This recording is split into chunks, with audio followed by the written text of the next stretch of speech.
Hi hello నమస్తే welcome to 100 TV. ఈ రోజు మన స్టూడియోలో సీనియర్ జర్నలిస్ట్ మహేష్ గారు ఉన్నారు. నమస్తే అండి. నమస్తే. ఈ రోజు మంచు విష్ణు ప్రెస్ తోటి మాట్లాడుతూ కొన్ని విమర్శలు అయితే చేశారు. నిన్న జరిగిన అంటే మీడియా మీద ఏదైతే దాడి జరిగిందో అది ఉద్దేశపూర్వకంగా చేయలేదు, అనుకోకుండా జరిగిందే అని అన్న పాయింట్ లో మాట్లాడారు. దాని గురించి మీరేం చెప్తారు? ఎప్పుడైనా ఉద్దేశపూర్వకంగా ఎవరు చేయలేండి. కాకపోతే మనం చేసేది ఏం చేస్తున్నాం అనేది ఆ తెలివి, అంటే ఆ సిచ్యుయేషన్ ని ఎట్లా లీడ్ చేస్తున్నాము, ఎలా మనం తెలివిగా మనం సెల్ఫ్ కంట్రోల్ లో ఎలా ఉండాలి. సెల్ఫ్ కంట్రోల్ అనేది బ్యాలెన్స్ అనేది మనిషికి ఉండాలి. కావాలని ముందు నుంచే ఇంట్లో నుంచి బయటకు వచ్చేటప్పుడు వాళ్ళు ఎవడో ఒకరిని కొట్టాలని చెప్పి బయటికి రాము మనం సహజంగా. ఏదైనా జరిగింది కూడా అది మామూలుగా వచ్చినా ఆయన బయటకు వచ్చి వీళ్ళని కొడదామనే ఉద్దేశంతోనే ఆయన రాలేదు. అక్కడికి వచ్చిన సందర్భంలో వీళ్ళు అడిగిన దానికో దేనికో ఆయన రియాక్ట్ అయి కొట్టారు. అంటే ఇది ఎంతవరకు కరెక్ట్ అంటారు? అసలు ఒక మీడియా పర్సన్ ని కొట్టడంలో మోహన్ బాబు గారు అంటే ఏదన్నా కేసులో కూడా ఇదికే ఇరుక్కునే అవకాశాలు ఉన్నాయంటారు? అంటే కేసు పెట్టే అవకాశాలు ఉన్నాయంటారు? ఒకవేళ కేసు పెడితే ఏ విధమైన శిక్ష పడవచ్చు? కేసులు ఏం కొత్త అయిందండి మాకు. కేసులు ఇంతకు ముందు చాలా ఉన్నాయి. అందులో చదవట్లింగాలు ఏదో బోర్డులింగం. ఈ కేసు ఇప్పుడు అయితే ఒకవేళ ఇప్పుడు కొట్టడం అనేది, నేను మీ ఇంటికి వచ్చాను అనుకోండి, అది దొమ్మి కేసు. గొడవకు వచ్చినా మీరు నన్ను కొడతారు. ఈడ నా ఇంటి మీదకి వచ్చి నన్ను కొడతానికి వచ్చాడని మీరు కేసు పెట్టచ్చు. మీదే బలం ఉంటుంది. ఎందుకంటే నేను మీ ప్లేస్కి వచ్చా, మీరు నా దగ్గర రాలా గొడవకి. నేను మీ ఇంటి దగ్గరకు వచ్చాను అంటే నేనే వాలంటరీగా గొడవకు వచ్చినట్టు. అట్లానే అక్కడ ఏదో కుటుంబ సమస్య ఇంకోటో వాళ్ళేదో మానసిక బాధతోనో ఏదో ఉన్నాడు ఆయన. వీళ్ళు పోయి గొట్టాలు పెట్టి అదేంది ఇదేంది అని మాట్లాడి ఎవరైనా ఇరిటేట్ ఫీల్ అవుతారు. సరే, అప్పుడున్న మానసిక పరిస్థితి మనిషిని ఎట్లా లీడ్ చేస్తుందో తెలియదు. ఆ ఉన్న టైంలో ఆ ఇరిటేట్ ఫీల్ అయ్యాడు ఆయన, దాంతో బర్స్ట్ అయ్యాడు, కొట్టాడు. పోనీ ఇంతకు ముందు కూడా ఈయన కొట్టడం జరిగింది కదా జర్నలిస్టుని. అప్పుడు మరి ఏం చేశారు జర్నలిస్టులు అందరూ కలిసి? ఇప్పుడు ఏమన్నా బాయ్కాట్ చేశారు. ఇప్పుడు రోడ్డు మీద ధర్నా చేయటం చేస్తున్నారు.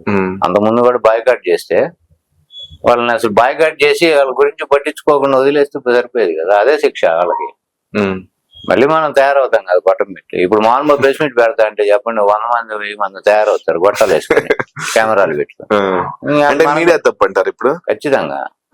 ఫస్ట్ ఆఫ్ ఆల్ ఏంటంటే ఆల్రెడీ మనమే చేయి చేసుకొని జర్నలిస్టుల మీద ప్రెస్ వాళ్ళని అబ్యూజింగ్ మాట్లాడటం గాని, వాళ్ళ మీద దాడి చేయటం, తనటం గాని, ఇవి ఆల్రెడీ గతంలో వీళ్ళు చేసిన పనే. అప్పుడు వీళ్ళు ఏం చేశారు, ఇట్లానే ఏదో 2 రోజులు ధర్నా చేసి 3వ రోజుకేమో మళ్ళీ మామూలుగా ప్రెస్ మీట్ పెట్టి తల కవర్ ఇస్తే వెళ్ళిపోయారు అందరూ. అప్పటి నుంచి ఈ రోజుకి కనుక స్ట్రిక్ట్ గా ఉంటే వాళ్ళని బ్యాన్ చేసి అసలు వాళ్ళకి బుద్ధి వస్తుంది కదా. ఎవడో నువ్వు తప్పు చేశాడంటే నువ్వు తర్వాత సరెండర్ అయిపోవటం అది జరిగింది అనుకోండి, వాడు ఎందుకు లెక్క చేస్తాడు నిన్ను? అది ఇంకోటి, ఇది ఒకటి. రెండోది, ఈ మీడియా అనే పేరుతో మనం ఎవడింటో కన్నా వెళ్ళిపోతాము. కిటికీల్లోను, తూముల్లోను, బొక్కల్లోను కెమెరాలు పెట్టి గొట్టాలు పెట్టి అన్ని మాట్లాడేసి వాడి విషయం అంతా మనం తెలిసేసుకొని ఇది జనానికి కానీ ఉపయోగం. జనాన్ని అడిగాడు ఇది అసలు ఏమని, వ్యూవర్షిప్ కోసమే కదా ఇవన్నీ చేసేది. అంతేగా. అది ఇది అసలు ప్రజా సమస్యలు ఇవి ఏమన్నా ప్రజలకు ఉపయోగపడే పని? వాళ్ళ ఇంట్లో పెద్దింట్లో కుటుంబంలో గొడవలు ఉన్నట్టే వాళ్ళ ఇంట్లో ఒక గొడవ అయింది అంతే. దాన్ని ఓవర్ హైలైట్ చేసేయాలన్నట్టు ఒక గొట్టాలు పెట్టుకొని కెమెరాలు వేసుకొని అంతంత మంది పోయి ఇళ్ల మీదకి ఏదో బౌన్సర్లు ఉన్నారు అక్కడ అంటే వాళ్ళట్టాను దాడి చేస్తే వాళ్ళు కాపాడుకోవడానికి బౌన్సర్లను పెట్టుకున్నారు. అసలు వీళ్ళే దాడి చేయడానికి పోయినట్టు పోతున్నారుగా ప్రతి ఇన్సిడెంట్ లోను.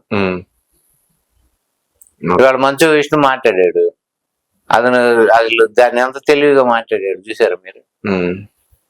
అది ఒకసారి జరిగితే వాలంటరీగా చేయలేమా నాన్న ఫస్ట్. రెండోది, ఆయన కావాలని కొట్టాల నమస్కారం పెట్టుకుంటూ వచ్చాడు. అక్కడున్న ఆ సిచ్యువేషన్ లో గన్మని ఆయన చేసుకున్నాడు. జర్నలిస్టుల మీద దాడి అని చెప్పి రోడ్డు మీద పడుతుంటే అతను తెలివిగా దాన్ని ఏం చేశాడు, అతనికి ఏదో దెబ్బలు తగిలినాయి. ఆ జర్నలిస్ట్ తో మేము టచ్ లో ఉన్నాం, వాళ్ళ కుటుంబ సభ్యులతో మాట్లాడాము, అంటే మేము సర్దుబాటు చేసుకున్నాము. ఈ సంఘాలని చెప్పి జర్నలిస్టులు అని చెప్పి రోడ్డు మీద పడి గొడవలన్నీ మానుకోమన్నట్టు చెప్పాడు ఆయన. అంటే దీన్ని పర్సనల్ ఇష్యూ చేసాడు ఆయన. ఇక్కడేమో వీళ్ళు జర్నలిస్టులు గొడవలు, వీళ్ళు ఏదో రోడ్డు మీద ధర్నా ప్లేకార్డులు పెట్టుకొని TV9 ఆధ్వర్యంలో పొద్దున్న ధర్నా చేశారు. అవన్నీ ఇంక పక్కకి వెళ్ళినట్టే. అంతే కదా. అంతే కదా, వాళ్ళ కుటుంబ సభ్యులతో మాట్లాడాము, వాళ్ళతో నేను టచ్ లో ఉన్నా అన్నాడు.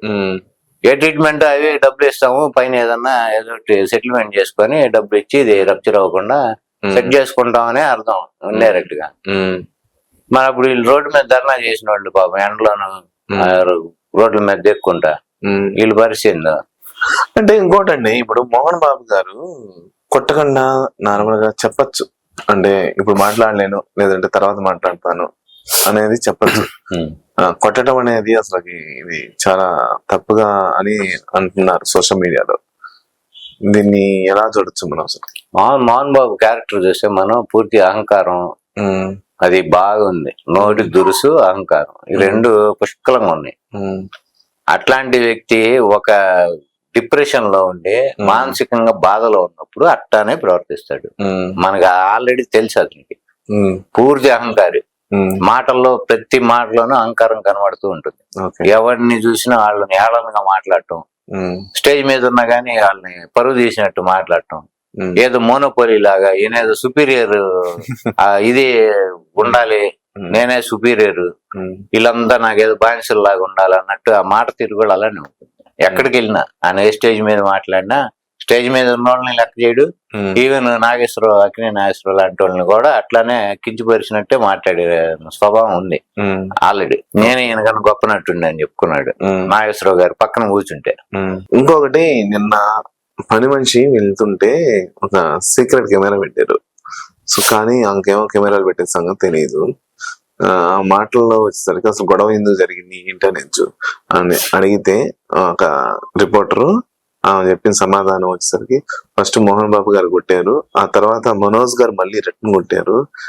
అది చూడలేక మోహన్ బాబు పక్కన ఉన్న మనిషి ఆయన మళ్ళీ మనోజ్ గారిని కొట్టారు అనేది ఒకటి వినిపిస్తూ ఉంది. దాని గురించి మీరు వినొచ్చు. ఇప్పుడు అక్కడ అందులో పని మనిషి పని చేసే ఇంట్లో ఎప్పటి నుంచో పని చేస్తుంది. ఇంకోటి కూడా చెప్పేది, అందరు కెమెరా ఫోన్లు కూడా లాగేసుకున్నారు, ఎక్కడ తీస్తారు అని. నా మీద నమ్మకంతో నా ఫోన్ మాత్రం లాక్కోలేదు అని చెప్పిన. ఇప్పుడు మనిషి సమాజం ఎట్లుందో చూడు, ఈమె మీద నమ్మకంతో ఈమె ఫోన్ తీసుకోలే అంటే ఎంత నమ్మకం ఉండే. మరి అదే నమ్మకం వాళ్ళు ఉంచిన మనిషి బయటకు వచ్చి ఇది జరిగిందని చెప్పి చెబుతుంది అంటే ఎక్కడ నమ్మకం ఇంకా? అంతే కదా, ఈ రోజులు ఎవరిని నమ్మలేమని కదా అర్థం. నమ్మే కదా ఫోన్ కూడా లాక్తారు. ఏం బయటకు వచ్చి మనోజ్ కొట్టాడు ఆయన కొట్టాడు అని చెబుతున్నారు. ఆమె విజువల్ వచ్చింది కూడా వీడియో. అవును. మరి ఇంకా నమ్మకానికి అసలు ఏమన్నా ఇది ఉందా అసలు? ఈ రోజుల్లో అటువంటిది ఏమి లేవు. సరే ఏదైనా నిన్న మోహన్ బాబు ఆడియోలో మాట్లాడుతూ నా మీద అతను చెయ్యెత్తడం, ఇది కూడా ఇదే పత్రికల్లో గానీ ఇట్లా జర్నలిస్టులు వీళ్ళు అంటున్నారు, నా మీద చెయ్యెందుకు ఎత్తాడు, నా మీద చెయ్యెత్తలేదు, పొట్టపోటాన్ని రావటం ఏం జరగలేదు అని ఆయన చెప్పాడు. మరి ఇప్పుడు ఎవరు నమ్మాలి? ఆయనేమో కొడుకు చెయ్యెత్తాడు తనపోయాడంటే పరుగు పోతుందని ఒకవేళ చెప్పలేదేమో, లేదా నిజంగానే అది జరగలేదేమో. ఇటు పని మనిషి ఏమో వాళ్ళ ఇంట్లో ఆమెమో కొట్టుకున్నారు ఎదురు అన్నట్టే చెప్పింది. కానీ మనం సీక్వెన్స్ చూస్తే ఆమె చెప్పింది కొంచెం మనకు వినటానికి దగ్గరగా ఉంది. ఎందుకంటే ఆ పక్కన ఉండే వాళ్ళు ఎవరో వాళ్ళు అయితే తర్వాత మనోజ్ని తన్ని పంపించారు ఇంట్లో నుంచి, ఆయన్ని వాళ్ళ వైఫ్ ని. ఇప్పుడు వీళ్ళు ఏమంటాడు, ఆ వైఫ్ ఆమెను చేసుకోవటం ఇష్టం లేదు మోహన్ బాబు ఫ్యామిలీకి, చేసుకున్న తర్వాత ఇతను దూరంగా ఉన్నాడు, ఆమె పెళ్ళం మాటిని ఇట్లాంటివి చేస్తున్నాడు. సహజంగా వీళ్ళు ఇప్పుడు ఒక అమ్మాయి పడదు, వీళ్ళకి అర్థమైపోయింది అమ్మాయి అంటే నచ్చనప్పుడు కొడుకు ఏ ప్రవర్తన ఎట్లా ఉన్నా ఏది చేసినా గానీ అది అటు పెళ్ళం వాళ్ళే. ఎందుకంటే మనకు నచ్చింది అంటే కొడుకు మంచుడే, మనకి పెళ్ళం మాటిని ఇటు తయారయ్యాడు. ఎక్కడైనా చూడండి చాలా చోట్ల ఇట్లానే ఉంటాయి, కొడుకు మంచోడు పాపం పెళ్ళం మాటిని అటు తయారయ్యాడు అంటారు. మరి నువ్వు ఇంతకాలం నుంచి క్రమశిక్షణ అవి మారిపోయారు. మోహన్ బాబు అంటే క్రమశిక్షణ అనే మాట రాయాల్సినప్పుడు దాని బదులు మోహన్ బాబు అని రాసుకోవచ్చు అన్నట్టు మనం స్పీచ్లు ఇచ్చేవాళ్ళం. ఇప్పుడు ఇంట్లో క్రమశిక్షణ పోయింది, క్రమశిక్షణ లేనట్టే కదా. ఎవరిదో వాడు బౌన్సర్లను పెట్టుకొని రోడ్ల మీద పడి కొట్టుకుంటూ ఇంట్లో ఇంత గొడవ కేసులు పెట్టుకొని ఒకళ్ళ మీద ఒకళ్ళు ఇవి జరిగినాయి అంటే నీకు అసలు నువ్వు సినిమాల్లో సంబంధించి నీకు షూటింగ్ లో వాటిల్లో క్రమశిక్షణగా ఉంటా అని చెప్పినప్పుడు నీకు ఆ క్రమశిక్షణ నువ్వు పంపులోనే పాటించలేదు, అక్కడే ఫెయిల్యూర్ నువ్వు. అట్లా అప్పుడు నువ్వు ఇంకోసారి క్రమశిక్షణ అనే మాట మాట్లాడటానికి పాపం అది ఆయన అర్హత కోల్పోయినట్టు. Okay, thank you.